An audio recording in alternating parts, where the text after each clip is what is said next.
एक किसान सम्मान निधि योजना आदरणीय प्रधानमंत्री जी के द्वारा लॉन्च की गई थी। यानी एक इनकम सपोर्ट था इस देश के किसानों के लिए। 6,000 रुपया प्रति वर्ष जिनके पास 2 हेक्टेयर से कम की जमीन है उनको दिया जाएगा। पहली किस्त जा चुकी है, दूसरी किस्त जाने वाली है। लेकिन मैं यहां प्रशंसा करना चाहता हूं प्रधानमंत्री जी की संवेदनशीलता को। जब इनके साथ इस संकल्प पत्र को तैयार करने के लिए बैठे थे तो उन्होंने ये कहा प्रधानमंत्री जी ने कि मुझे कुछ अजीबोगरीब लगता है कि हम कोई भी लाभ यदि देना है तो केवल कुछ ही लोगों तक हम क्यों सीमित रखना चाहते हैं। 2 हेक्टेयर तक का ही किसान नहीं बल्कि जो भी किसान होगा उस सभी किसानों को हम यह इनकम सपोर्ट 6,000 रुपये का देंगे। यह जो है उन्होंने कहा और उसको हम लोगों ने अपने संकल्प पत्र में शामिल किया है। सभी किसानों को यह किसान सम्मान निधि का लाभ मिलेगा। बड़ी बात यह भी हम लोगों ने फैसला किया है, आजाद भारत के इतिहास में शायद किसी ने सोचा नहीं होगा कि स्मॉल और मार्जिनल फार्मर्स, छोटे और सीमांत किसानों को पेंशन की सुविधा भी देंगे। 60 वर्ष के बाद पेंशन की सुविधा भी देंगे। राष्ट्रीय व्यापारी आयोग, हमारे देश के व्यापारी समाज की बहुत लंबे अरसे से यह मांग चली आ रही थी। आयोग बहुत सारे बन गए लेकिन ट्रेडर्स का, बिजनेसमैन का, इनकी चिंता करने वाला अभी तक कोई आयोग नहीं बना।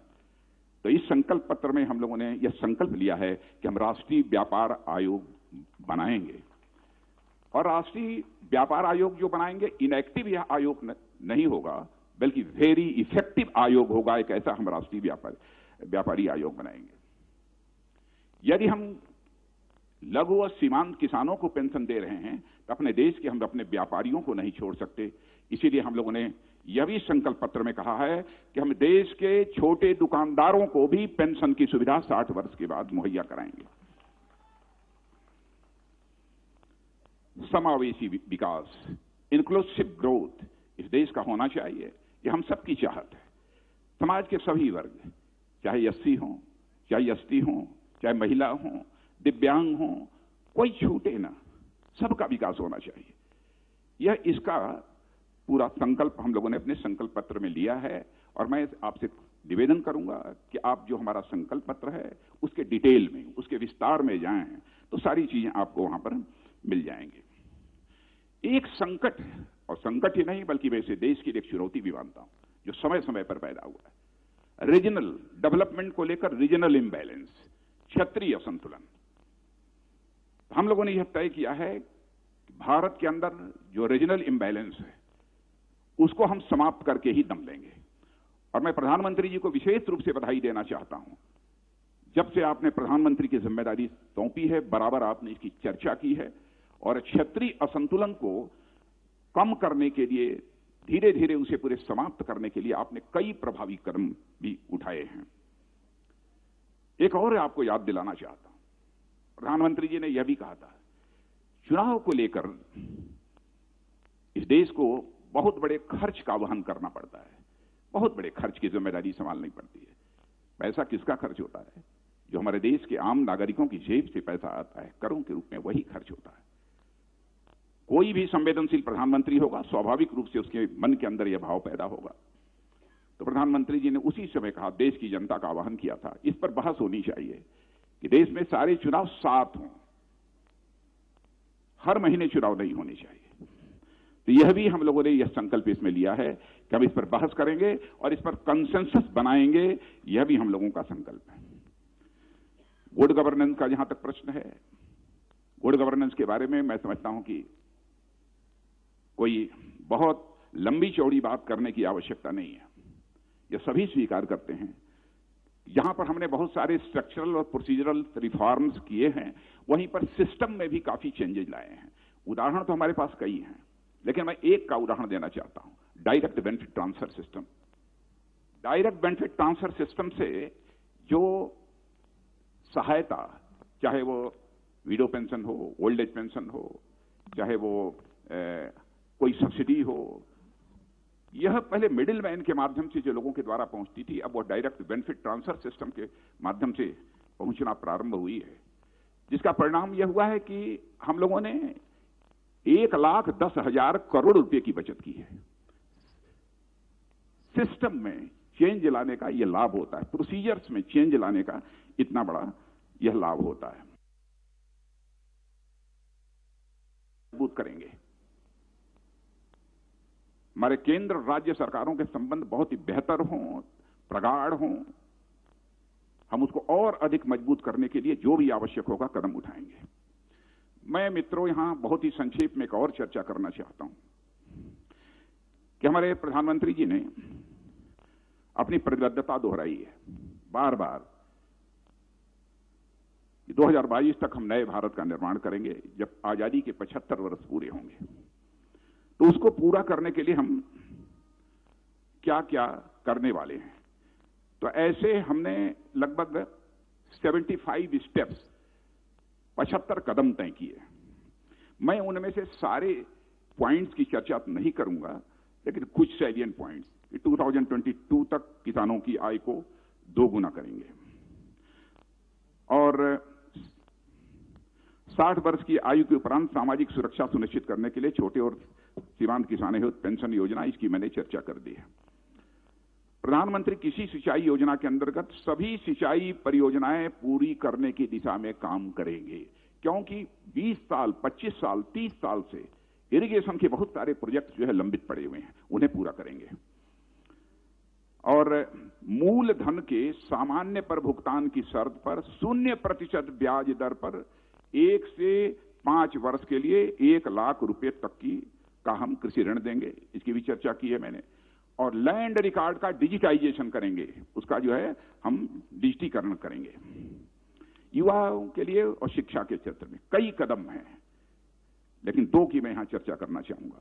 उत्कृष्ट प्रबंधन संस्थाओं में सीटों की संख्या बढ़ाने के दिशा में भी हम काम करेंगे। हम सीटों की संख्या मैनेजमेंट के जितने भी इंस्टीट्यूट्स हैं उसमें बढ़ाने का प्रयत्न करेंगे।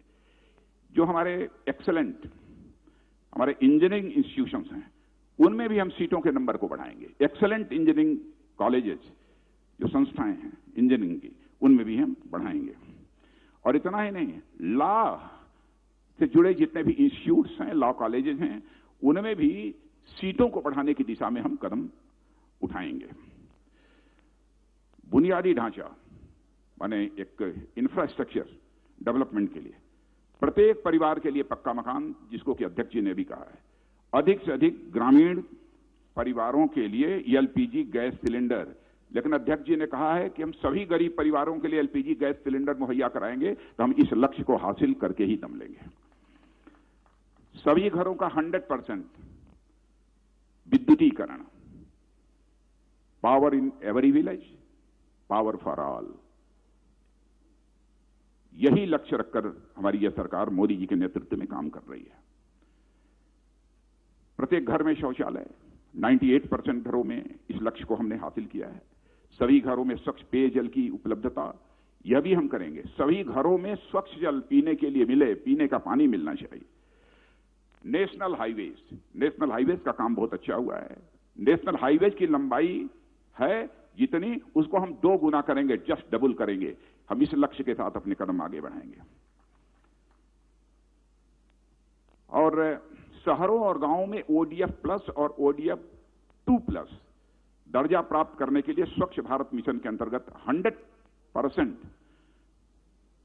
कचरा संग्रह सुनिश्चित करेंगे। Waste management, 175 gigawatt renewable energy, नवीकरणीय ऊर्जा क्षमता के लक्ष्य को हम प्राप्त करेंगे। रेलवे की दृष्टि से 2022 तक सभी जितने भी रेल पटरियां हैं, कोशिश यही होगी कि लगभग अधिकांश रेल पटरियों का ब्रॉड गेज में परिवर्तन हो जाए। 2020 तक यह भी हम लोगों की कोशिश होगी कि सभी रेल पटरियों का इलेक्ट्रिफिकेशन, विद्युतीकरण, वह पूरा हो जाए। हेल्थ की दृष्टि से आयुष्मान भारत के अंतर्गत 1.5 lakh health and wellness centre खोले जाएंगे। यह सिर्फ काम चल रहा है। 75 नए मेडिकल कॉलेजेस और पोस्ट ग्रेजुएट मेडिकल कॉलेजेस की भी स्थापना की जाएगी। और गरीबों के लिए उनके दरवाजे पर ही गुणवत्तापूर्ण प्राथमिक चिकित्सा सेवा सुनिश्चित करने के उद्देश्य से सभी स्वास्थ्य एवं वेलनेस केंद्रों पर टेलीमेडिसिन एवं डायग्नोस्टिक लेबोरेटरी उपलब्ध कराने का भी हम लोगों ने लक्ष्य सामने रखा है। ट्रेन्ड डॉक्टर और जनसंख्या का अनुपात आज बहुत अधिक है, डॉक्टर्स की संख्या हमारे कम है। पूरी कोशिश हम लोगों की होगी ट्रेन्ड डॉक्टर और जनसंख्या के बीच का रेशियो कम से कम 1:1400 1:1400 हो जाए, यह हमारी ये पूरी कोशिश होगी। पोषण अभियान के अंतर्गत कुपोषण का स्तर घटाने के लिए और कुपोषण में कमी का दर तेज करने का भी लक्ष्य हम लोगों ने निर्धारित किया है। इकोनॉमी, अर्थव्यवस्था, इसका जहां तक प्रश्न है, यह बताने की आवश्यक नहीं है, सारा देश अब इसमें परिचित है। Ease of doing business ranking में भारत की रैंक और भी बेहतर बनाने का काम करेंगे, और भी बेहतर। अभी मैं बोल नहीं रहा हूं कि टॉप 20 में रहेंगे, कहां रहेंगे, लेकिन यह हमारा लक्ष्य है। अभी तक निर्यात, एक्सपोर्ट, उसको 2 गुना करने की दिशा में हमारा यह अब प्रयत्न होगा। और सूक्ष्म, मध्यम और लघु उद्योगों के लिए एक खिड़की अनुपालना एवं विवाद समाधान प्रणाली तैयार करने की दिशा में काम करेंगे। यानी हमारे एमएसएमई के जो उद्योग समस्याओं का समाधान हो, यह हम पूरी तरह से सुनिश्चित करेंगे। स्थिर कर प्रणाली सुनिश्चित करने की दिशा में भी कार्य करेंगे।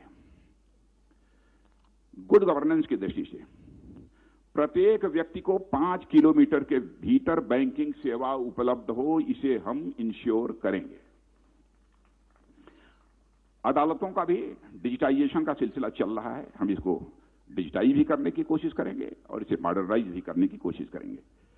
डिजिटल ट्रांजैक्शन, डिजिटल लेन देन को भी हम बढ़ावा देंगे। और जहां तक सरकारी प्रक्रियाओं का प्रश्न है, उसे पूरी तरह से डिजिटल बनाएंगे। इंक्लूसिव ग्रोथ, सभी बच्चों का टीकाकरण इस काम को हुआ है, और सभी सरकारी इमारतों को सुगम बनाने का भी प्रयास करेंगे।